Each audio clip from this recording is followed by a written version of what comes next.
So hi guys, meron akong isi-share sa inyong investment na legit at mapagkakatiwalaan. Ito ay Daily Farmers America. And since 2021 pa po sila nandito sa Pilipinas. And may papakita po ko sa inyo mga projects na pwede nyo i-avail kay DFA. Like 50,000 ang magiging profit mo ay 174,000 in 60 days. And meron pa po silang pa-reward ngayon na hanggang tomorrow na lang ata to. May makukuha kang reward na cellphone or 15,000 pesos. Kung saan po dyan ang mapipili nyo. And the second is 20,000 pesos. Ang magiging profit mo ay 44,100 in 49 days. Then ito po yung mga makukuha nyong reward. Cash or oven po. Depende po sa pipiliin nyo. And pangatlo, 10,000 ang pwede mong invest, and ang magiging profit mo ay 19,600. Bali tumataginting nyo na 29,600 ang makukuha mo in 49 days. Bali po yung pera na i-invest nyo ay hindi po magagalaw yun. Masasama po yung pera nyo once na natapos nyo na itong 60 days, 49 days, mga ganyan po. And the fourth is 15,000. Ang magiging profit mo ay 20,580. Bali magiging total mo yan ay 35,580 ang mawibidro nyo once natapos nyo na po ang project. Everyday po yung ano nito ha, itong 15,000. Everyday po makukuha ang 420 pesos. Daily po ang return niya. Daily 49 days. And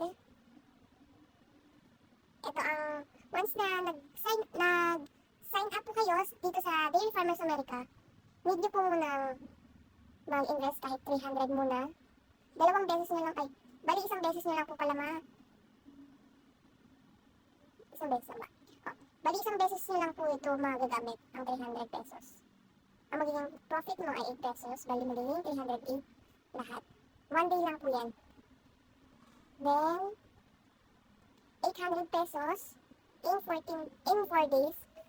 Ang profit mo ay 48 pesos. Bali magiging 848 na po yan. And itong 3,000, ang magiging profit mo ay 900 in 15 days. Bali magiging 3,900 po yan. Yan. Yan po. Ganyan din po makikita nyo dyan. Ganun po mangyayari. And ayun lang po.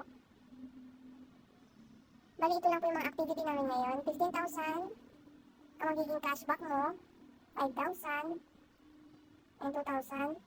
If yan po ang iti-choose nyo. Or smartwatch, microwave oven, or cellphone. Ayan lang po. Bali ang magiging, ang makukuha mo in 60 days ay 224,000 pag nag-invest ka ng 50,000. Huwag po kayo mag-alala. Si DFA po ay napaka-legit at never ka niya pong bibiguin talaga. Kahit ako nung una, hindi pa po ako decidido talaga na mag-invest dito kay DFA. Dahil nagdadalawang isip nga ako dahil marami na po ngayong scammer na lumalaganap dito sa ating mundo na hindi mo na maintindihan kung totoo pa ba sila o hindi. Kaya nakakatakot na rin po talaga. Kaya mamili na lang po tayo ng ating mapapagkakatiwalaan. Maraming salamat po sa pakikinig ngayong araw na to. And I hope na magustuhan niyo po. Pwede niyo po akong i-message sa messenger ko o sa telegram ko. I-add ko na rin po kayo sa GC namin para mag-survey po kayo if legit po ba talaga siya o hindi. Kahit wag po muna kayong mag-invest, check niyo po muna kung okay siya para mas gumaan po ang pakiramdam natin. Maraming salamat po at God bless to all. Thank you.